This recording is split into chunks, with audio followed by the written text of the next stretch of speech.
को मेरा नमस्कार। मैं सुमन शर्मा आप सबका स्वागत करती हूँ। बहुत सारे बच्चों के सवाल आते हैं कि कौन सी पुस्तक पढ़ें, क्या करें हिंदी साहित्य के लिए। तो बेहतरीन पुस्तक और प्रीवियस ईयर पेपर्स को अगर देखा जाए तो इसका संयोजन है बहुत ही अच्छा। टीजीटी, पीजीटी, नेट जेआरएफ के लिए बेहतरीन पुस्तक इसको कह सकते हैं। परीक्षा पत्रों के लिए अध्ययनवार विभाजित हल प्रश्न इसके अंदर हैं। देखिए, एक झलक आप देख सकते हैं। ये इसके अंदर कुल 63 प्रश्न पत्र शामिल किए गए हैं और नए प्रश्न पत्र भी इसमें शामिल होते रहेंगे। हिंदी साहित्य का इतिहास, आदिकाल की प्रमुख प्रवृत्तियाँ, भक्तिकालीन, आधुनिक काल जिसमें द्विवेदी युग, भारतेंदु युग, छायावाद, प्रगतिवाद, प्रयोगवाद, नई कविता, निबंध, नाटक, एकांकी, उपन्यास, जीवनी, आत्मकथा, संस्मरण, रेखाचित्र, रिपोर्टाज, इंटरव्यू, यात्रा वृत्तांत, गद्य काव्य और व्यंग्य, रचना और रचनाकार, काव्य शास्त्र, रस, छंद, इसके बाद भाषा विज्ञान, पत्र पत्रिकाएँ, ये सारी चीज़ें इसके अंदर समाहित है। ऑब्जेक्टिव टाइप क्वेश्चन पूछे जाते हैं। तो ये देखिए, ये सारे 2015 तक के पेपर हैं। इस प्रकार से व्याख्या की गई हिंदी साहित्य का इतिहास से संबंधित और व्याख्या भी की गई है। हिंदी जैसा आप देख लीजिए, 7 आंसर दिए गए हैं और उसको एक्सप्लेन भी किया गया है। ये इस पुस्तक की एक झलक है आपको। 512 पेज हैं इसमें। इसका नया एडिशन भी आपको मिल जाएगा। जो ये मेरे पास है, ये इसका पिछले साल का एडिशन है। इसका नया एडिशन भी आपको देखने को मिल जाएगा। उसमें नए पेपर इंक्लूड होते जाते हैं, देख लीजिए।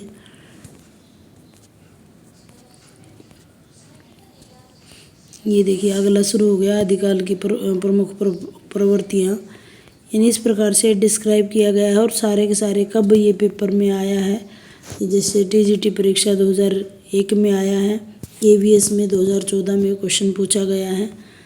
यहीं से प्रश्न बनते हैं और कहीं नहीं जाते हैं, इन्हीं को आगे पीछे घुमाया जाता है। और ये जल्दी तैयारी करने का एक अचूक तरीका है। जैसे देखिए आप, चारण साहित्य तो किस दूसरे नाम से पुकारा जाता है। तो ये सारी इसकी विशेषताएं दी गई हैं, साथ साथ महत्वपूर्ण तथ्य देकर आपको बताया गया है। घटना चक्र हैं, ऑनलाइन भी आपको इसकी पीडीएफ मिल जाएगी।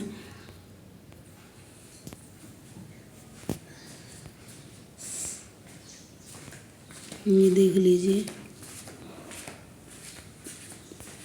इसका लिंक मैं डिस्क्रिप्शन बॉक्स में लगा दूंगी। आपको अगर चाहिए तो इसकी पीडीएफ ले सकते हैं, डिस्क्रिप्शन बॉक्स में लिंक है। ये देखिए,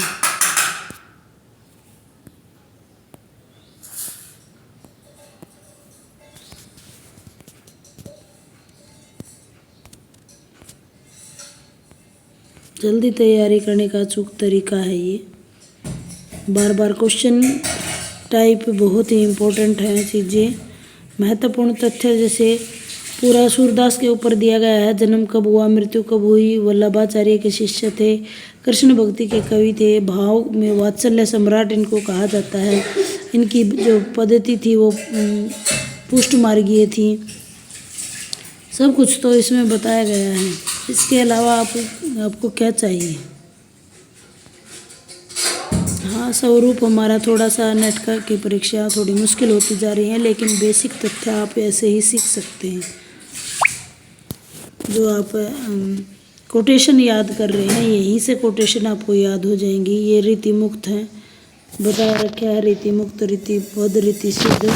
कौन कौन से रीति मुक्त हैं, कौन कौन से रीति बद्ध हैं, सिद्ध कौन से हैं, कौन से नहीं हैं।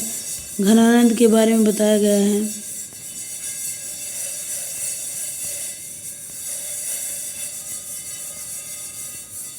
बिहारी सत्सई के बारे में अब आधुनिक काल शुरू होता है। 512 पेज हैं, अभी तो 66 पेज पे ही आए हैं। ये आप विशेषताएं देख सकते हैं। अगर लिंक आपको चाहिए तो डिस्क्रिप्शन बॉक्स से आप ले सकते हैं।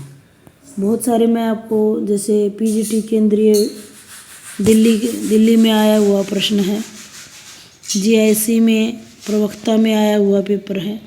ये महत्वपूर्ण तथ्य आप याद कर सकते हैं।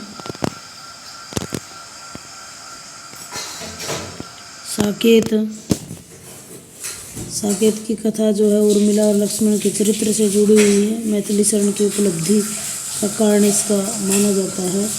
महाकाव्य का सर्वाधिक मार्मिक नवम सर्ग को कहा जाता है।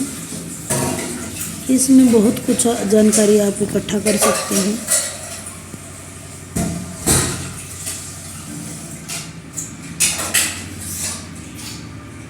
ये देखिए, मेरे हिसाब से बेहतरीन पुस्तक है घटना चक्र।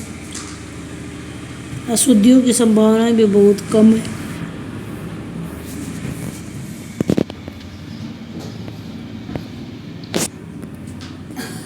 देखिए पूरी पीडीएफ है, 512 पेजों की है। देखिए राम कुमार वर्मा, थोड़ा सा ये तो आपको फणेश्वर नाथ रेणु के बारे में सारी जानकारियाँ इसमें दी गई हैं। इनकी कहानियों के बारे में, तीसरी कसम का दूसरा नाम है मारे गए गुलफाम, अग्निखोर, आदिम रात्रि की महक, ठुमरी और अच्छे आदमी, ये बताया गया है उनके बारे में। नई कहानी के प्रारंभ करता है ये। पूर्णिया जिले में इनका जन्म हुआ है। तीसरी कसम को मारे गए गुलफाम जो आंचलिक है। मलबे का मालिक मोहन राकेश। ये देखिए, ये महत्वपूर्ण जानकारी में प्रेमचंद को फोकस किया गया है। उम्मीद करती हूँ छोटे से वीडियो के माध्यम से आपको सही जानकारी दे पाई होंगी। अगर इसकी पीडीएफ चाहिए तो आप डिस्क्रिप्शन बॉक्स से लिंक ले सकते हैं, नहीं तो आप अगर आपको ऐसे पढ़ने में आसानी नहीं है तो आप इस पुस्तक को खरीद सकते हैं। मूल्य भी कोई ज़्यादा नहीं है। आराम से एक सामान्य सा विद्यार्थी जिसको टीस है पढ़ने की और कुछ करने की, वो इसको खरीद सकता है। बहुत ज़्यादा मूल्य इसका नहीं है। धन्यवाद।